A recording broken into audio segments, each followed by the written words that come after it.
Haha.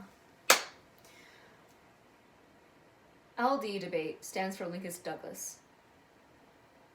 Lincoln-Douglas debate is a form of debate that centers around morality and ethics versus hard facts. I'm not particularly good at it, nor do I find every single topic interesting. So why do I still do it? Well, I do it because I believe it keeps my morality intact. I believe that LD makes me a good person because I can play devil's advocate and I can agree with a topic and argue for it. But either way, I see all sides of the spectrum, and I have to take into consideration what is true, what's false, and what the middle ground is. Sometimes I encounter arguments that bring up human nature.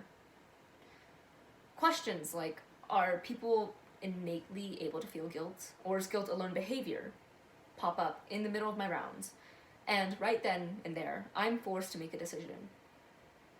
Personally, I think guilt is a learned behavior.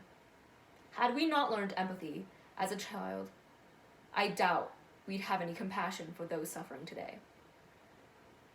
Which is why education without values, as useful as it is, seems rather to make man a more clever devil, by C.S. Lewis, comes into play. Now, I don't mean to provide one example of people not being compassionate, but I can offer this current insulin market as an example. Right now, insulin is scarce. It isn't scarce because it isn't easy to find or because it's an import. The insulin market is under a monopoly right now. 4 major brands own 90% of the market.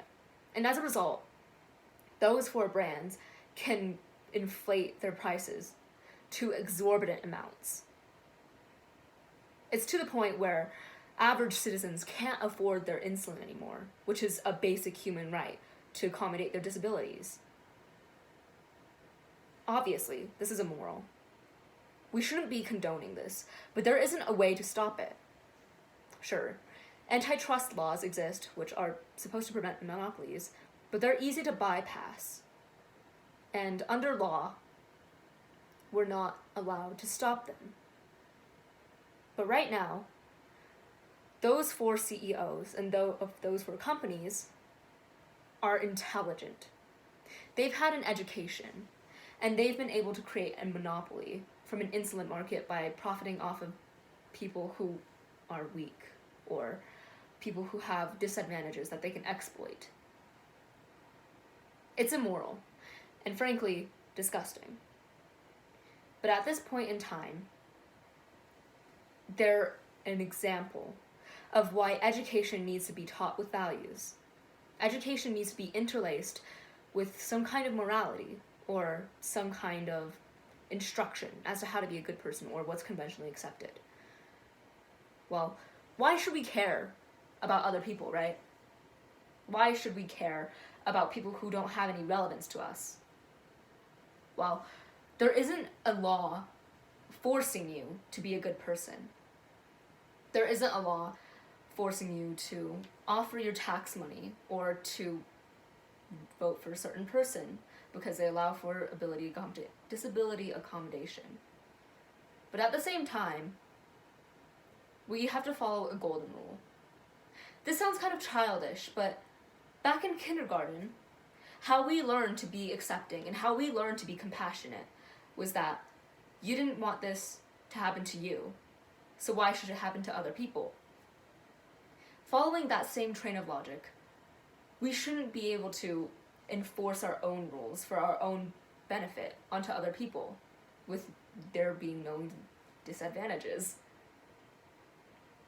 It's immoral, and we wouldn't want it to happen to us, so why would we want it to happen to other people?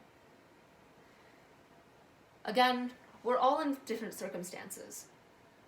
We're all in different walks of life, and we don't know where we are at this point.